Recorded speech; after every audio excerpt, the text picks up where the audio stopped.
पहिल्या प्रकारासाठी शासनाला राजीनामा द्यावा। जे मंत्री आहेत आमचे चैतन्य, त्याच्यामुळे आंदोलन केलं तर आंदोलनकर्त्याला उचलून नेलं। ही बाब कितपत लोकशाहीला शोभणारी आहे मला माहित नाही।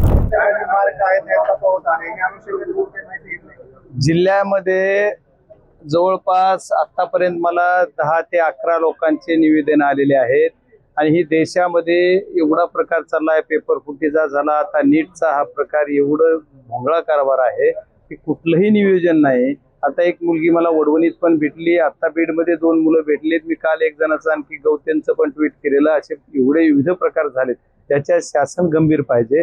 पहिल्या प्रकारासाठी शासनाला राजीनामा द्यावा। जे मंत्री आहेत आमचे चैतन्य, त्याच्यामुळे आंदोलन केलं तर आंदोलनकर्त्याला उचलून नेलं। ही बाब कितपत लोकशाहीला शोभणारी आहे मला माहित नाही। आता एक प्रकार होतो का नाही, आमच्याकडे नीटमध्ये बीड जिल्ह्याच्या काही पोरांचे किंवा काही पालकांचे संबंध त्या लातूरवाल्यांशी, पुण्यावाल्यांशी जोडून तिथं सुद्धा आमचा संबंध आला। म्हणजे बीड जिल्हाच नसला तरी पण देशाचा विषय, हे देशाच्या पातळीवर हे विषय निर्णय लागला पाहिजे। याच्यासाठी आवाज येणार, आता उद्याचा अधिवेशन निघालोय तिथे मी 100% उचलणार। 18 महिने उलटले मात्र अद्यापही बैठका होत नाही।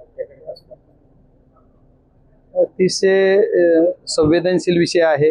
बीड जिल्ह्याच्या विकासासाठी नियोजन समिती असते, त्याची नियोजन समितीची बैठक वेळेवर भरायला पाहिजे आणि ती मला वाटतं काल का काय होणार होती, शनिवारीच। एक खाजगीतला विषय होता, पण ती का पोस्टपोन झाली हे काय मला आणखी कळालं नाही। पण खाजगीतलं जरी बोलायचं म्हणलं, पारदादांची काहीतरी साखरपुडा वगैरे आहे, त्याच्यात गडबडीमध्ये असल्यामुळे एखाद्या वेळेस राहील असं म्हणतात। पण लवकरात लवकर पालकमंत्री ही बैठक घेतील अशी मला अपेक्षा आहे।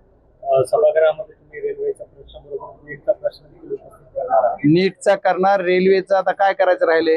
रेल्वेचं जेवढं तुमची अपेक्षा आहे तेवढं पूर्ण करायचा प्रयत्न करतोय। दुसरी रेल्वे बी आणणार आहे, तुम्ही चिंता करू नका।